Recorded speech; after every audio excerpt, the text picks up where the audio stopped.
KF-21 랜딩 기어 문제를 극복하며 세계에서 두 번째로 짧은 이착륙 거리를 달성한 소식이 전해지며 군사 전문가들과 항공 산업계의 주목을 받고 있다. 한국이 개발한 차세대 전투기 KF-21은 최근 랜딩 기어 관련 기술적 문제를 해결하고 세계에서 두 번째로 짧은 이착륙 거리를 성공적으로 기록하며 새로운 이정표를 세웠다. 이번 성과는 KF-21의 운영 효율성과 전술적 유연성을 크게 높일 것으로 기대되며 특히 좁은 공간이나 짧은 활주로에서도 효과적으로 운용할 수 있는 능력을 입증했다.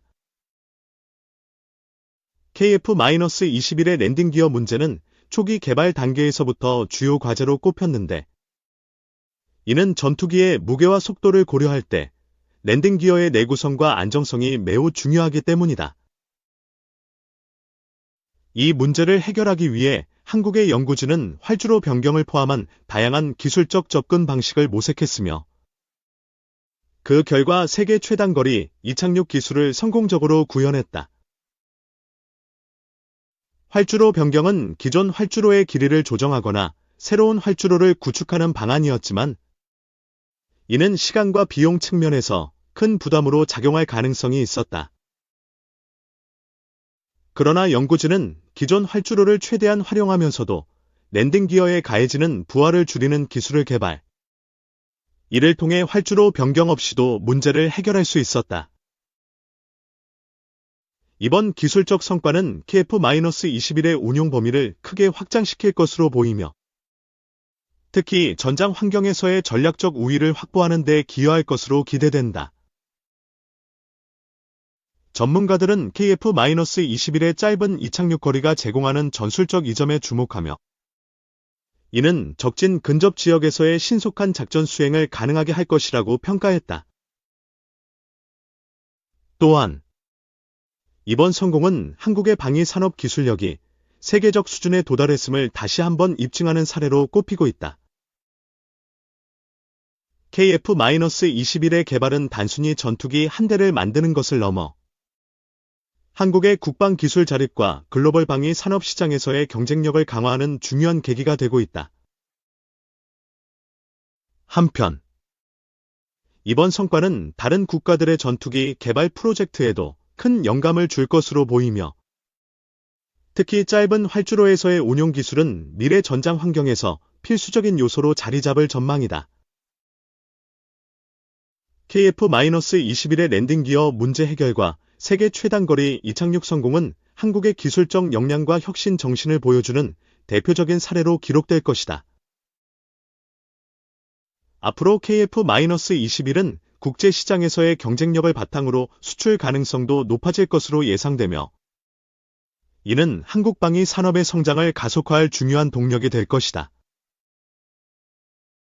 결론적으로 KF-21의 랜딩 기어 극복과 짧은 이착륙 거리 달성은 단순한 기술적 성과를 넘어 한국의 국방 기술 발전과 글로벌 리더십을 확인시켜주는 중요한 사건으로 평가받고 있다. 미국 트럼프 2기 행정부 출범. 계속되는 러시아-우크라이나 전쟁. 이스라엘 하마스 등 세계가 혼돈의 소용돌이 상태다. 외교 안보의 국제질서 불확실성이 더 커졌다. 이런 탓에 북대서양조약기구 소속 유럽 국가들은 트럼프 비상계획을 세우고 군사 협력 강화 전략에 나섰다. 우리나라도 예외가 아니다. 트럼프 2기 행정부는 동맹보다 거래가 우선이라며 우리를 압박해 올 공산이 크다. 한미 실전 훈련과 핵 전략자산 전개를 돈 낭비라며 없앨 가능성도 있다. 그런 만큼 자체 국방력 강화를 위한 첨단 무기 확충이 시급하다. 세계 5위 군사력이지만 재래식 무기 기준이다. 북한은 36위이다. 재래식 무기로는 남한이 압도적 우위이다. 하나 핵무기까지 포함하면 북한의 군사력에 비해 절대 약세라는 게 군사 전문가들의 진단이다. 트럼프 2기 행정부는 국익에 부합한다면 언제라도 북한과도 담판할 수 있다. 북핵 동결을 대가로 대북 제재를 풀어주는 시나리오도 배제할 수 없다. 급변하는 국제 질서를 대비할 필요가 있다. 자체 방위력을 강화하고 첨단 기술을 확보하는 것만이 재편되는 국제 질서를 대비하는 길이다. 언제까지 우리가 미국에만 의존할 수 없는 것이다. 우리도 이제는 최첨단 전투기를 만들어 수출하는 수준으로 도약했다. 핵 보유는 불가능할지라도 다양한 첨단 무기 확보만은 필수적이다. 안보 위협이 줄어든다. 우리가 개발한 초음속 전투기 KF-21 양산체제를 갖추는 것도 안보 강화에 큰 도움이 될 것이다. 그러기 위해서는 KF-21 원자재 부품 공급망 안정화가 절대적이다. 국내외 정세 변화, 부품 단종 등의 리스크에 선제적으로 대응할 필요가 있다. KI와 방위사업청이 지난 16일 KF-21 원자재 부품 공급망 안정화 방안을 논의한 이유다. KF-21 엔진 부품과 S-레이더 부품 등의 국산화와 알루미늄, 스틸, 복합재 등의 원자재 국산화 필요성, 공급망 위험 국가로부터 다른 나라로의 수입 다변화 방안이 논의됐고, 원자재 부품의 국산화 중소기업에 대한 지원 방안도 마련키로 했다고 한다. 이번 논의가 논의로만 끝나선 안 된다. 결실을 맺기 위한 실행력이 필요하다. 국산 전투기 KF-21 첫 비행 성공. KF-21과 국산 무인 스텔스 전투기들의 편대 비행 모습을 구현한 컴퓨터 그래픽 방위사업청 영상 캡처. 서울 연합뉴스. 김용래 기자. 한국형 전투기 KF-21 보람에 가 미래의 국산 스텔스 무인 전투기 3대와 함께 편대 비행을 하는 모습이 구현된 컴퓨터 그래픽이 공개됐다. 14일 군 당국에 따르면 방위사업청은 출고식 이후 미리 만나보는 KF-21의 비행 모습이라는 1분 12초짜리 영상에서 KF-21 한 대가 검은색 스텔스 무인 전투기 3대의 호위를 받아 독도 상공 등에서 편대 비행을 하며 작전하는 모습을 CG로 구현했다. KF-21은 영상에서 공군의 다목적 공중급 유수송기 KC-330 시그너스에서 공중급유를 받는 모습도 CG로 표현됐다. 군 당국이 KF-21과 국산 무인 스텔스 전투기들이 합동작전을 하는 개념을 일반에 공개한 것은 이번이 처음이다. 영상의 CG로 등장한 스텔스 무인 전투기는 꼬리날개가 없는 형태다. 현재 국방과학연구소 AD 가 국산 기술로 개발 중인 가오리X나 그 개량형으로 추정된다. 이 무인기는 노스롭 그루먼사의 미 해군용 스텔스 무인 전투공격기 UAV 인 X-47과 유사한 형상이다. 국산 초음속 전투기 KF-21 보라매가 첫 비행에 성공했습니다. 우리나라가 세계 8번째 초음속 전투기 개발 성공 국가에 한 걸음 다가섰으며 항공산업 기술력을 대회에 과시하게 되었네요. 방위사업청은 19일 오후 KF-21 시제기가 개발업체 한국항공우주산업 본사 인근의 경남 사천 공군제 사물연 비행단 활주로에서 이륙해 시험 비행을 마치고 정상적으로 착륙했다고 합니다. KF-21은 이날 오후 3시 40분께 활주로를 박차고 올라 이륙에 성공했으며 오후 4시 13분께 지상에 안전하게 착륙했다. 33분간 창공을 누비면서 기본적인 기체 성능 등을 확인했는데요. 한국형 전투기 사업단장 직무대리 노지만 대령은 취재진의 기본 비행 성능을 검증하면서 사천남해 지형을 비행한 후 정상적으로 착륙했다고 말했다고 하네요. 조종사는 시험 비행 동안 기체의 엔진 출력을 올리고 내리기를 반복하고 기체를 좌우로 기동시키면서 원하는 방향으로 움직이는지 확인하는 등 각종 장비가 비행에 적합하게 작동하는지 점검했습니다. 첫 비행에서는 초음속까지 속도를 내지 않고 경비행기 속도인 시속 약 400km, 200노트 정도로 비행한 것으로 알려졌는데요. 이날 큰 기대와 부담을 동시에 지고도 담대하게 역사적인 시험 비행을 수행한 조종사는 한국형 전투기 통합시험팀 소속으로 공군 제52시험 평가전대 시험비행 조종사 안준현 소령입니다. 현장을 지켜본 군 소식통에 따르면 숙련된 조종사인 안소령도 긴장이 역력했으나 시행비행 내내 지상과 계속 교신을 주고받으며 침착하게 임무를 완수했습니다.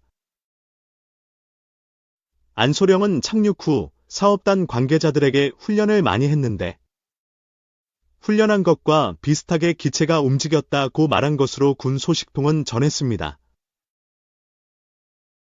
KF-21은 2021년 4월시 제1호기 출고 이후 다양한 지상시험과 지난달 최초 비행 준비검 토해에 FFRR 등을 통해 안전한 최초 비행이 준비됐음을 확인했고 이날 최초 비행을 수행했다고 방사청은 설명했습니다.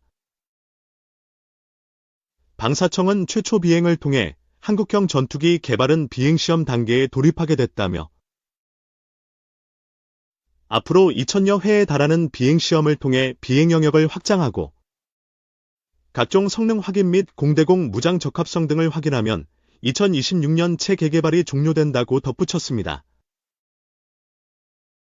KF-21 첫 비행은 김대중 전 대통령이 2000년 11월 첨단 전투기 자체 개발을 천명한 지 약 22년 만이자 군이 2002년 KF-16을 능가하는 전투기를 개발하는 장기 신규 소유를 결정한 지 20년 만인데요.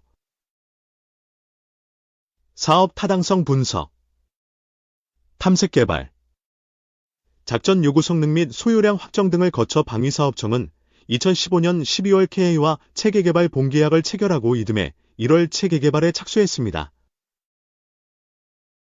이번 시험 비행 성공으로 한국은 세계 8번째 초음속 전투기 개발 국가에 성큼 다가서게 된다. 지금까지 초음속 전투기를 개발한 국가는 미국, 러시아, 중국, 일본, 프랑스, 스웨덴, 유럽 컨소시엄, 영국, 독일, 이탈리아, 스페인 뿐입니다. 노즈만 대령은 디날 시험 비행은 4.5세대 첨단 전투기의 국내 개발 능력을 보여준 순간으로 한국형 전투기 개발 성공에 성큼 다가가 국내 항공기술의 새로운 도약과 첨단 강군으로의 비상을 보여주는 역사적 이정표를 달성했다고 평가했습니다. 앞으로 잠정 전투용 적합 판정과 시험 비행 관문을 모두 통과하면 2026년 양산이 시작됩니다. KF-21 수출용 장거리 공대지 미사일 도입도 시급한 과제로 꼽힙니다. 최종 개발에 성공하면 공군은 2026에서 2028년 초도 물량 40대에 이어 2032년까지 추가 80대까지 총 120대를 배치할 계획이라네요. 한국형 전투기 KF-21 보람의 시제기에 첫 비행 임무를 완수한 공군 조종사가 이륙 직전까지 긴장을 놓을 수 없었던 이번 비행 소감을 언론에 전했다. 20일 방위사업청에 따르면 한국형 전투기 통합시험팀 소속 안준현 소령, 공군 제52시험 평가전대 시험 비행 조종사공사 54기은 전날 KF-21 첫 시험 비행을 마친 뒤 KF-21시 제1호기는 이륙 시 가속력이 우수했으며 부양 조작 시에도 어려움 없이 원하는 조작으로 이륙이 가능했다고 밝혔다. 안소령은 실제 비행도 시뮬레이터와 거의 유사했고 안정감 있게 조작이 이뤄졌다면서 착륙 시에도 큰 어려움이 없었고 항공기 무게가 무거움에도 불구하고 착륙 충격이 매우 적어 부드러운 착륙감을 보였다고 설명했다. 안소령은 지난 1년여간의 비행 준비 기간 동안 개통교육, 조종 절차 숙달 훈련, 조종 특성 평가, 시뮬레이터 탑승, 모의 임무 수행 통합 훈련, 조종석 훈련, 각종 절차, 교범 검토 등을 수행했다. 그는 내색은 안 했지만 실은 이륙 직전까지 마음속 부담이 컸다며, 그러나 막상 이륙 후 사천 상공에 떠오른 뒤부턴 편안하고 순조롭게 정해진 경로대로 비행했다고 전했다. 안소령이 조종한 KF-21시 제1호기는 19일 오후 3시 39분쯤 경남 사천 소재 공군제 3훈련 비행단 활주로를 이륙. 약 34분간 일대 상공을 비행한 뒤 활주로에 다시 안착하며 첫 비행에 성공했다. 다만 KF-21은 이번 시험 비행에선 초음속 순항은 하지 않고 경비행기 수준인 시속 약 400km의 속도로 사천과 남해 일대 상공을 비행한 것으로 전해졌다. 안소령은 기륙 순간이 가장 기억에 남는다 하며 가장 부담이 됐던 순간이기도 했지만 조종관을 당기면서 항공기가 부양하는 그 순간의 뭉클함과 감동이 가장 크게 기억에 남는다고 밝혔다. 폭 11.2m, 길이 16.9m, 높이 4.7m의 KF-21은 최대 속도가 마하 1.81, 시속 2200km, 항속거리는 2900km에 이른다.